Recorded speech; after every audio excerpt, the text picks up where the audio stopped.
ಅಧ್ಯಕ್ಷರೇ, ಕಳೆದ 12-13 ದಿನಗಳಿಂದ ಧರ್ಮಸ್ಥಳವನ್ನು ಕೇಂದ್ರವಾಗಿಟ್ಟುಕೊಂಡು ಅಸಹಜ ಸಾವಿನ ಕುರಿತಂತೆ SIT ತನಿಖೆಯನ್ನು ಮಾಡ್ತಾ ಇರೋದನ್ನು ನಾನು ಸ್ವಾಗತಿಸ್ತೇನೆ. ಸರ್ಕಾರ ಇದರ ಕುರಿತಂತೆ ಸತ್ಯಾಸತ್ಯತೆಗಳು ಬರಬೇಕು ಅನ್ನೋದ್ರ ಬಗ್ಗೆ ನಮ್ದು ಯಾರ್ದು ಕೂಡ ಭಿನ್ನಾಭಿಪ್ರಾಯಗಳಿಲ್ಲ. ಆದರೆ ತನಿಖೆಯ ನೆಪದಲ್ಲಿ ಹಿಂದೂ ಧಾರ್ಮಿಕ ಕ್ಷೇತ್ರಗಳನ್ನು ಅವಹೇಳನ ಮಾಡುವಂಥ ಪ್ರಕ್ರಿಯೆಗಳು ನಿರಂತರವಾಗಿ ಕಳೆದ ಕೆಲವು ದಿನಗಳಿಂದ ನಡೀತಾನೆ ಬಂದಿದೆ. ಇವತ್ತು ಸಾಮಾಜಿಕ ಜಾಲತಾಣಗಳಲ್ಲಿ ಮತ್ತು ಕೆಲವರು ಕೊಡ್ತಾ ಇರುವಂಥ ಹೇಳಿಕೆಗಳನ್ನು ನೋಡಿದಾಗ ಇಡೀ ಧರ್ಮಸ್ಥಳವನ್ನು ಟಾರ್ಗೆಟ್ ಮಾಡಿರುವಂಥ ಪ್ರವೃತ್ತಿ ಬೆಳೆದಿರುವಂಥದ್ದು ನಮ್ಮೆಲ್ಲರ ನಂಬಿಕೆಗಳ ಮೇಲೆ, ನಮ್ಮೆಲ್ಲರ ಶ್ರದ್ಧೆಯ ಮೇಲೆ ದೊಡ್ಡ ಆಘಾತವನ್ನು ಇವತ್ತು ನಿರ್ಮಾಣ ಮಾಡಿದೆ. ಆರಂಭದಲ್ಲಿ ಅನಾಮಿಕ 5 ಗುಂಡಿ, 6 ಗುಂಡಿ, 10 ಗುಂಡಿ, 13 ಗುಂಡಿ ಅಂತ ಹೇಳಿ ಇವತ್ತು 15-16 ಗುಂಡಿಗಳನ್ನು ತೆಗೆದರೂ ಕೂಡ ಏನೂ ಸಿಕ್ಕಿಲ್ಲ ಅನ್ನುವಂಥದ್ದು ಮೇಲ್ನೋಟಕ್ಕೆ ಗೊತ್ತಾಗಿದೆ. ಹಾಗಾಗಿ ರಾಜ್ಯ ಸರ್ಕಾರಕ್ಕೆ ನಾನು ನಿಮ್ಮ ಮುಖಾಂತರ ಆಗ್ರಹವನ್ನು ಮಾಡುವಂಥದ್ದು, ರಾಜ್ಯದಲ್ಲಿರುವಂಥ ಊಹಾಪೋಹಗಳಿಗೆ ನೀವು ತೆರೆ ಎಳಿಬೇಕು.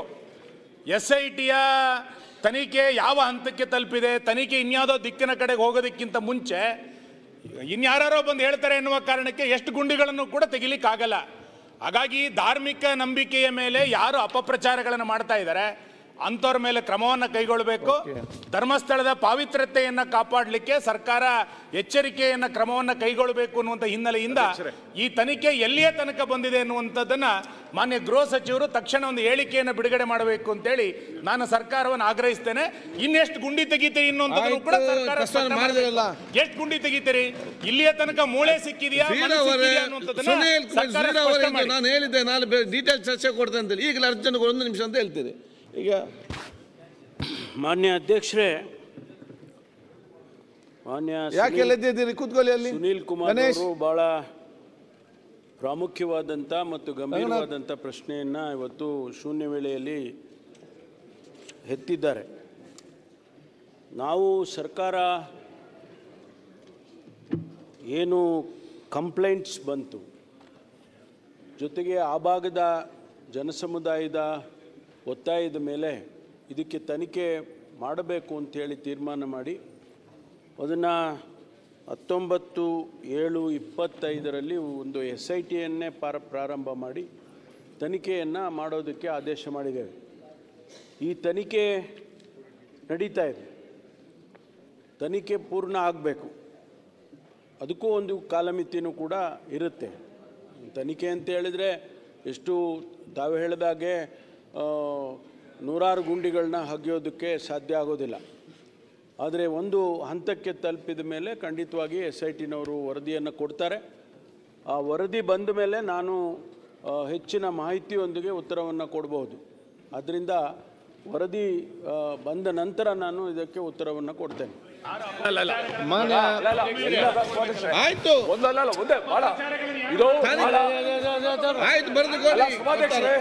ನಾನು ಗೊತ್ತಾಗಿದೆ ಎಷ್ಟು ಗುಂಡಿ ಅಂತ ತಗ್ಸೋದು. ಈಗ ಅನಾಮಿಕ ಎಲ್ಲೆಲ್ಲಿ ತೋರಿಸಿ ಎಲ್ಲ ಕಡೆ ಎಕ್ಕಾಗುತ್ತೆ. ಈಗ ಅವನು ಅನಾಮಿಕ ಬುಲ್ಡೋಗಲ್ಲಿಂದ ಸಿಕ್ಕಿದೆ, ಬುಲ್ಡೋಗಲ್ಲಿಂದ ತಂದ ಅವನು. ಈಗ ಅಲ್ಲ, ಬುಲ್ಡೋಗ ಎಲ್ಲಿಂದ ತಂದ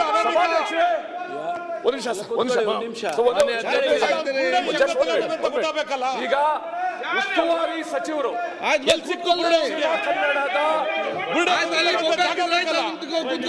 ಯಾರಿಗೆ ಕೇಳ್ತಾರೆ ನಿಮ್ಮ ಬೊಬ್ಬೆಗಳು ಇಲ್ಲಿ ಸುಮ್ಮನೆ ಅನಗತ್ಯವಾಗಿ ಇಷ್ಟು ದಿವಸ ಕಚೇರಿಯಲ್ಲಿ ಇದ್ರು, ಯಾಕೆ ಹೋಗಿ ಮಾತಾಡಲಿಲ್ಲ? ಕಚೇರಿಯಲ್ಲಿ ಅಲ್ಲಿ ಹೋಗಿ ಮಾತಾಡ್ಬೇಕಿತ್ತು, ಆಫೀಸಲ್ಲಿ ಅಲ್ಲಿ ಮಾತಾಡಿದೆ. ಅವರು 0 ಪ್ರಶ್ನೆ ಎತ್ತಿದಾಗ ನೀವೆಲ್ಲ ನಿಂತಿರ ಅಂತ ಹೇಳಿದ್ರೆ ಸ್ವಲ್ಪ ಇರ್ರಿ. ಇಷ್ಟು ದಿವಸ ಹೋಗಿ ಮಾತಾಡ್ಲಿಲ್ಲ ನೀವು ಯಾರು ಕೂಡ. ಸಭಾಧ್ಯಕ್ಷರೇ 1 ನಿಮಿಷ. ದಕ್ಷಿಣ ಕನ್ನಡ ಉಸ್ತುವಾರಿ ಸಚಿವರು ಮತ್ತು ಆರೋಗ್ಯ ಸಚಿವರಾದ ಶ್ರೀ ದಿನೇಶ್ ಗುಂಡೂರಾವ್ ಅವರು ಒಂದು ಹೇಳಿಕೆ ಮಾಡಿದ್ರು. ದಕ್ಷಿಣ ಕನ್ನಡ ಪೊಲೀಸ್ ಅವರೇ ಇದನ್ನ ಬಹಳ ಚೆನ್ನಾಗಿ ಪ್ರೊಸೀಡ್ ಮಾಡ್ತಾ ಇದ್ರು, ವಿಚಾರಣೆ ಮಾಡೋಕ್ಕೆಲ್ಲ ಅರ್ಹತೆ ಇದೆ, ಅವ್ರಿಗೆ ಕ್ಷಮತೆ ಇದೆ. ಆದರೆ ಎಡಪಂಥೀಯ ಕೆಲವು ವ್ಯಕ್ತಿಗಳು ಅಥವಾ ಸಂಸ್ಥೆಗಳು ಅವರ ಆಗ್ರಹದ ಮೇಲೆ SIT ಮಾಡಿ ಅವರು ನಾಳೆ ಚರ್ಚೆಗೆ ತಗೊಳ್ಬೇಕಾದ್ರೆ ಕಂಪ್ಲೀಟ್ ಸರ್ ನಾಳೆ ಈಗ ಆಯ್ತು ನಾಳೆಗೆ ಇವತ್ತು ಬೇಡ ಮಚ್ಚಿ ನೀವು ಅವರ ಸೀನಿಯರ್ ಮೆಂಬರ್ ನಾಳೆ ಚರ್ಚೆ ಇವರ ಸೀನಿಯರ್ ಇದು ಅಗತ್ಯದ ವಿಚಾರ ನಾಳೆ ಚರ್ಚೆ ತಗೊಳ್ಳಿ ಸರ್. ಚರ್ಚೆ ಅಗತ್ಯದ ವಿಚಾರ ಕೇಳಿಕೊಂಡೆ ಪ್ರತಿಪಕ್ಷ ನಾಯಕರ ಮತ್ತು ಸುರು ಕೇಳಿದಾಗ ಇದಕ್ಕೆ ನಾವೀಗ ಚರ್ಚೆಗೆ ಅವಕಾಶ ಮಾಡಿರೋದು ಕೊಟ್ಟಿರೋದು. ಇದಕ್ಕೆ ಬೇಕಾದ ನಾಳೆಗೆ ಸ್ಟೇಟ್ಮೆಂಟ್ ಕೊಟ್ಟಿದ್ದಾರೆ. ನಾಳೆ ಉತ್ತರ ಕೊಡುವಾಗ ಮತ್ತೆ ಬೇಕಾದ್ರೆ ನಾವು ಚರ್ಚೆಗೆ ತಗೊಳ್ಳಿ. ಈಗ ಝೀರೋ ಅವರಲ್ಲ ನಾಳೆ ಅವಕಾಶ ಕೊಡ್ತೇನೆ.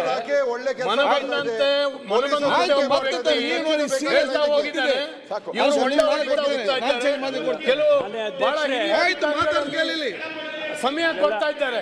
ಎಡಪಂಥೀಯರು ಪಶ್ಚಿಮ ಘಟ್ಟದಲ್ಲಿ ನಕ್ಸಲೈಟ್ ತಂದು ಇವತ್ತು ಅದನ್ನ ಅನುಭವಿಸಿದ್ದೇವೆ ನಾವು. ಝೀರೋ ಅವರಲ್ಲಿ ಯಾಕೆ ಚರ್ಚೆ ಮಾಡ್ತೀವಿ?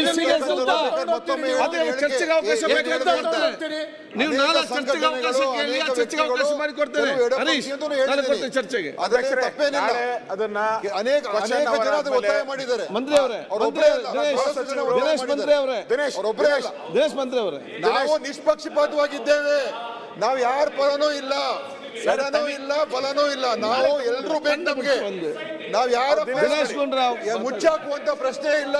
ಸತ್ಯಾಂಶ ಹೊರಗೆ ಬರ್ಬೇಕು ಅಷ್ಟೇ ಸತ್ಯಾಂಶ ಹೊರಗೆ ಬರ್ಬೇಕು. ನಾವು ಅವ್ರ ಪರ ಇವ್ರ ಪರ ಅಲ್ಲ, ನ್ಯಾಯದ ಪರ, ಸತ್ಯದ ಪರ ಅಷ್ಟೇ ನಾವು. ಸನ್ಮಾನ್ಯ ಅಧ್ಯಕ್ಷರೇ, ಗೃಹ ಸಚಿವರು ನಾಳೆ ಸ್ಟೇಟ್ಮೆಂಟ್ ಮಾಡಲಿ. ನಾಳೆ ಕ್ವಶನ್ ಅವರ ಮೇಲೆ ಚರ್ಚೆ ಮಾಡಿದ್ರೆ ಎಲ್ಲರೂ ಅದಕ್ಕೆ ಒಪ್ಪಿದ್ದಾರೆ. ಮಾನ್ಯ ಅಧ್ಯಕ್ಷ, ನಾಳೆನೇ ಹೇಳಿ. ನಾಳೆ ಚರ್ಚೆಗೆ SIT ವರದಿ ಬರೋವರೆಗೂ ಏನ್ ಚರ್ಚೆ ಮಾಡಬಹುದು? ನಾವು ಮಧ್ಯಂತರ ವರದಿ ತಗೊಳ್ಳಿ. ಒಂದು ವಾರ ಏನ್ ಮಾಡಿದ್ರಿ? 12 ದಿನ ಎಷ್ಟು ಗುಂಡಿ ಆಗಿದ್ರಿ ಸರ್? ಎಷ್ಟು ಗುಂಡಿ ಆಗಿದ್ರಿ?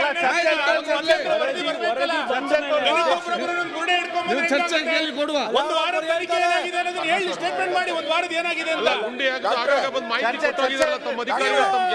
ಇವತ್ತು ಇನ್ನೊಬ್ಬ ಬಂದು ಹೇಳಿಕೆ ಕೊಡ್ತಾನೆ, ನಾಳೆ ನಂದೊಂದು ಗುಂಡಿ ಇದೆ.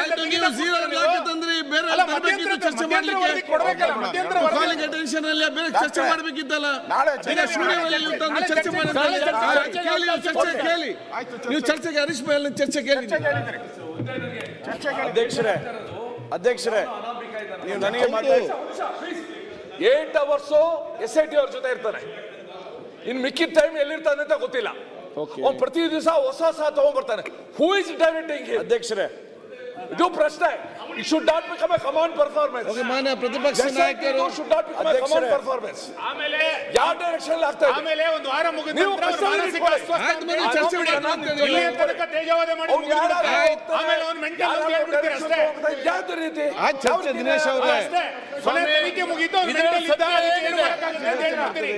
ಅವರು ಹೇಳುವ ಹೊಸ ಹೊಸ ನೋಡಿ, ಇದಕ್ಕೆಲ್ಲ ಚರ್ಚೆಗೆ ಅವಕಾಶ ಕೊಡುವ.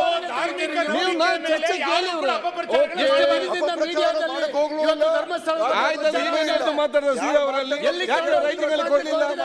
ಯಾಕೆ ಚರ್ಚೆ ಕೇಳಿ ಅಂತ ನೀವು ಕೇಳಿಕೊಂಡು ರೈಟಿಂಗ್ ಕೊಡ್ಲಿಲ್ಲ?